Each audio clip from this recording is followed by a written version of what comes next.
upcoming Kapuso Prime series na My Ilonggo Girls, pinag-aralan pa raw ng first time na mag-love team na sina Jillian Ward at Michael Sager.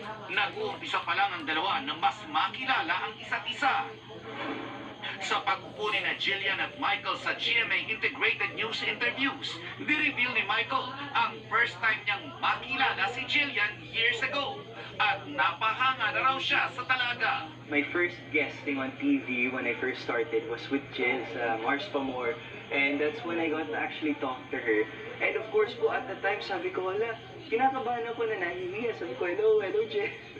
And it was surprising na she was very approachable, napakabait, napaka-humble, and ang maganda po dun, she gave me advice for the future, and parang kinilig ako ng slide kasi, you know, for someone to think of you in that way.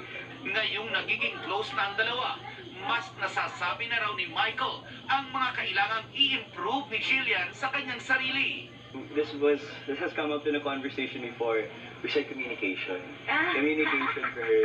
Kasi we were talking about yung mga weaknesses nga namin in life. And sabi ko, nako Jill, communication is key. So, yun, minsan kasi hindi ko nasasagot yung messages. Hindi lang sa akin. Lagi niya sinasabi. Pero, nag-improve na ba siya in terms of expressing herself? Super po. Months na later, it's nice seeing her being able to open up na parang we see each other as friends na and someone that we can talk to. Ano man yan. Aminado si Jillian, nahirap nga siya sa pag-express ng sarili.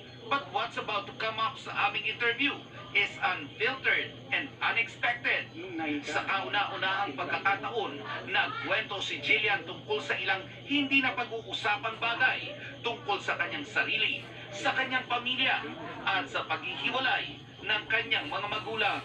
Hindi ako nag-open up madalas. I mean, sabi nga ni Michael, di ako marunong makipag-communicate minsan. So, mostly po ang thoughts ko, nasa sarili ko lang. Pero siguro isa po sa mga masishare ko, na recent, like last year, nag-separate yung parents ko. So, naging sobrang... Oh, this is the first time you're sharing that, huh? Yes, first time ko i-share. Naging sobrang hirap siya for me, honestly. Yun po yung mga time na nagpapa-interview po ako, tapos sinasabi ko na parang, I feel burnt out. Pero honestly, hindi po ako burnt out lang.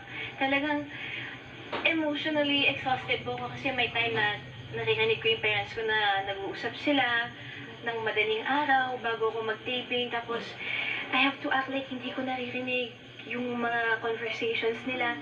Tapos po, kaya po pag pupunta ako ng taping, kaya kong umiyak ng 14 hours a day kasi totoo po yung emotions ko. So, doon mo nilalabas? Doon ko po nilalabas kasi sa house hindi ko nilalabas yung iyak ko, yung galit ko.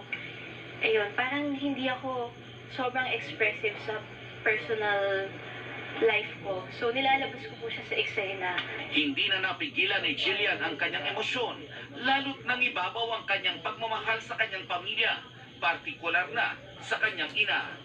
Sorry na very emotional. Message ko sa mama ko na, well, my mom is my life.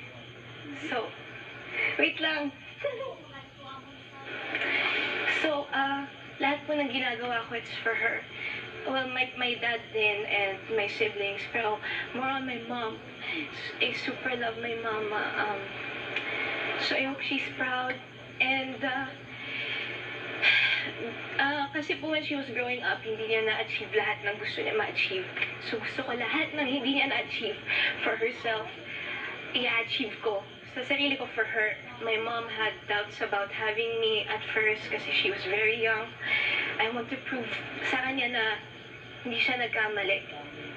And I want to make her proud. And I'm so proud of her kasi yung mom ko din, hindi din po siya nagsishare ng mga pinagdaanan niya, pero grabe yung mga pinagdaanan ng mother, kaya I'm so proud. Mas marami pang ire-reveal si Jillian sa itinuturing niyang most challenging times sa kanyang paglaki sa part 2 ng aking interview sa GMA Integrated News Interviews. Nelson Canlas, updated sa Showbiz Happenings.